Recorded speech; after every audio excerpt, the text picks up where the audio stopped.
Assalamu alaikum warahmatullahi wabarakatuhu. Sakiraɓe wondaɓe jaygol Pulaku TV, mi silminake dow mon, mi wafni on kala taweteɗon fu nder duniyaru. ɗum derɗirawo moɗon mo anduɗon mo mbowɗon Adamou Haruna. mi andi ɗuɗɓe nder moɗon mbiya Adamou Haruna en mbayri a wuddini min, on guddini jaygol Pulaku TV vidéo ji application ji mbayri warugo. ɗuɗɓe nder moɗon min ɗo dara commentaire ji moɗon deydei ko sinkoton sakkiraɓe. min ɗo pamani on, min ɗo gondi be moɗon banta gondirɗon be amin. dalila may ɗo en mbayri waɗugo vidéo ji ɗuɗi, on mbayri larugo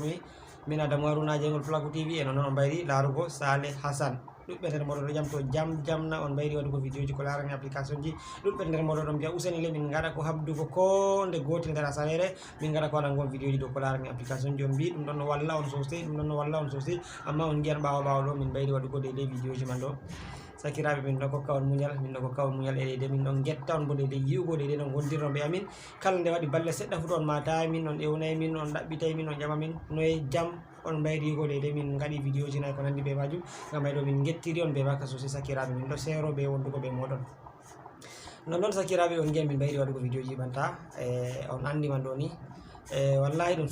sukle songorlaji woɗi kayru, songorlaji kam ɗiɗon ɗi ɗuɗɗi on deydei nder wakkatiji deydei latiɗi caɗɗini, deydei ha min keɓa wakkati je wi'ugo waɗa recherche application ji en andi kugal meɗo ngal hoya sakiraɓe banta en mbiten ko nde application ɗo hedde ko aɗuta waɗugo vidéo do application ɗo sai a nasta a waɗa recherche do application mai noga hutinira ɗum application am bon gana noga heɓrete, noga téléchargirte e noga installirte. a waɗa vidéo tindinore ɓe ɓawta timmini, a loro a waɗa editing montage majum, ha a loro a publia ɗum hunde on deydei sande hosore wakkati. mi andi woɓɓe nder moɗon mbiyay amma bo min ɗo dara on ɗo gaɗa vidéo ji deydei ko larani hala marketing, on ɗon bolwa on accayi waɗugo vidéo hatton e deydei jaygol Pulaku TV bo on guddini ɗum. woɓɓe feere mi laari commentaire ji woɓɓe nder moɗon ma ɗo bolwa bolleji goɗɗini an kam me fukadama yiyam ɓiɓɓe adama en kam anni to a wuuda be maɓɓe yake feere sai a waɗa muñal e goɗɗo feere famante, goɗɗo feere bo famantama. miɗo laara commentaire ji woɓɓe deydei ha jaygol Pulaku TV ɓe Adamou Haruna jotta on acciti jaygol Pulaku TV, on koti hala marketing, on ɗon jaɓa ceede hatton, on ɗon keɓa ceede e ko nandi be majum.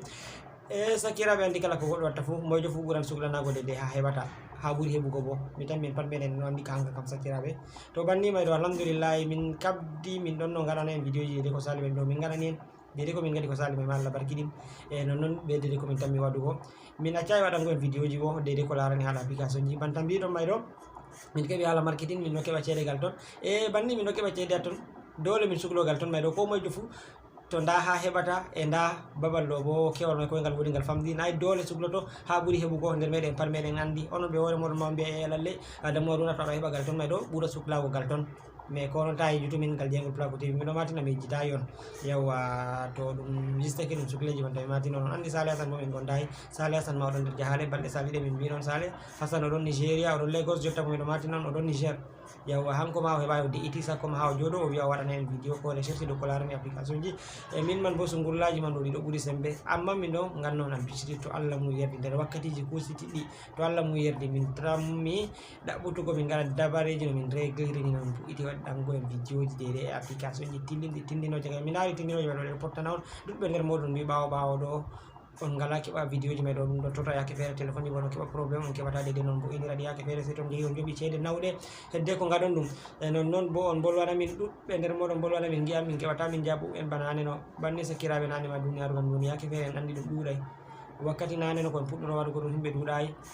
ha ñalawmare tokkilay waɗata yimɓe sappo ko nogas ko capantato bolwanta goɗɗo, yimɓe capantato bo a waɗa réponda ɓe a wanna ɓe a huntata ɓe haaje maɓɓe deydei ko no ɓe mariri haaje. amma ɓawɗo ɗum yaha seɗɗa seɗɗa yimɓe capanɗe joyi temere ɗiɗo ha warti yimɓe bana ujunere be hunde on deydei ko guerɓoyta message ji ɓe pat maɓɓe ɓeɗo mari haaje deydei ɗum wanna ɓe tindinore en andi deydei ka sali sakiraɓe en ɗuuɗi. minon ma ha yilamin ɗo to min keɓano deydei kala on mo wolwani min ko ƴami min hunde fu min keɓa deydei min e jaabo ɗum min kumtana ɗum deydei haaje muɗum. to amman ɗum ɗuuɗi min ngala bawɗe banta min matini on to Allah mum yerdi nder wakkatiji kusitiɗɗi min tammi deydei réglogo deydei probléme ji may ɗo e noon miɗo lara commentaire ji ɗuɗɓe nder moɗon ƴamami Adamou Haruna an ka waɗata Cameroun na sei nde gara Cameroun, sei nde garata Cameroun. miɗo matini on to Allah mum yerdi miɗon ɗo programme warugo Cameroun ɗo be ko neɓata to Allah mum yerdi. ɗuɓɓe nder moɗon ɗo mbiya Adamou Haruna nde garata Cameroun, to a wari Cameroun kam yimɓeji ɗuɗɓe ɓe mbiya Adamou Haruna to a wari Cameroun min invitete ha min maru a garu a gawdere bertu a wala to wala.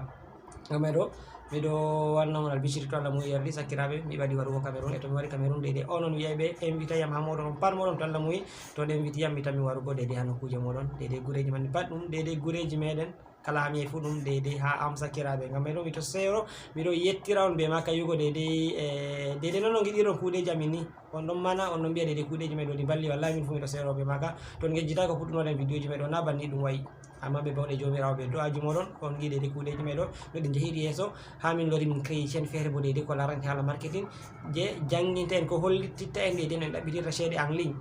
ɗon deydey nafu kuuɗeji meɗen ɓayɗo on famnata en kewo deydey kuuɗe meɗen jaahi yeeso ɗe nafi on onon ma minon ma bo deydey ɗe nafi min on gaɗoɓe deydey vidéo ji meɗon banta mi warti noon wakkati en puɗɗuno ɗo on ngiyano vidéo ji men na banni ɗi mbayi e deydey sukleji men bo ɗe ɗuɗirano banni kala nde giɗa sukleji ɗuuɗi fu bo andu deydey kuugal ngal yahi yeeso ngam ɓayɗo mi yettiri on be maka deydey sakiraɓe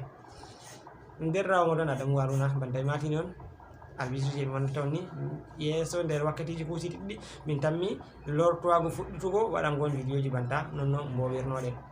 e non bo ɓe ndema ɓe Adamu Haruna a warata Cameroun na a wartata no ɓeɗo matina on mi wartay ma bo mi waran Cameroun deydey ɗo be ko ɓaɗi to Allah mum yerdi mi fotami on ñalande kaza ko asawere kaza ko lewru kaza ko amma miɗo matina on ɗum ɓaɗake to Allah mum yerdi sakiraɓe ngam mayɗo on gettama e nonnon e maranɓe haaje matotirgo be amin ton matimin dow numéro ji amin ɗi mbowuɗon ni en mbawa e matotirgogal ton ko on geɓɓi message on giɗum neɓi min jabaki on bo se on gaɗa muñal e nonnon ɓen maranɓe haaje matotirgo be amin ɓe deydey haala marketing ton jeeyi ha cena min haala marketing to min haala marketing ɗum gam vidéo ji ɗi min gatta ton ɗum ko larani no goɗɗo tefirta ceeɗe en ligne opportunité ji feere feere mi sippe trompé cimmol crowd wan usir etc on tammi matugo min gal ton on tammi heɓugo numéro ji amin ɗi ƴammo ton min deydey ko larani haala marketing naston ono ma heɓa on gaɗa ko gaññugo ceeɗe en ligne banta joton vidéo ji amin ɗi min gatta deydey ha haala marketing alhamdulillah ngam mayɗon gettama sakiraɓe juste ke mi waɗi vidéo lo heɓa mi hofna on en matotira yugo en ɓaydi tuɓɓe nder moɗon ɗo ƴamanami ngam woɓɓe feere ɗo abona ha haala marketing ngam ko waɗi ɓe gona intéressé ɓe haala marketing kamɓe kam ha jengol Pulaku TV ko larani haala application ji ɓeɗon bolla ɓeɗo ewna ɓeɗo ƴama Adamu Haruna janggo bo min gayri yigoma min dalila mayɗo mi weccu hande mi waɗana on vidéo ɗo mi hofna on heɓa en matotira minon mi waɗa vidéo en direct fo mi tawi ɗum ɗuuɗe so gurlaji meɗi ɗuuɗi e waɗugo vidéo en direct ma woɓɓe feere daara ɗum woɓɓe feere darata ɗum dalila mayɗo mi weccu mi wanna en vidéo banni mi yermana en mo yi vidéo mayɗo funi fama e Adamu Haruna jammo e juste ke ɗum deydey so gurlaji tan e nonnoon miɗo yettinana on deydey miɗo yettina kofgol Sale Hassane o wi hanko bo mi hofna on sosai juste ke hanko mayma ɗum so gurlaji on jarama derɗiraɓe ɗum derɗirawo moɗon Adamu Haruna mo jeygol Pulaku TV e haala marketing. Wassalamu aleykum.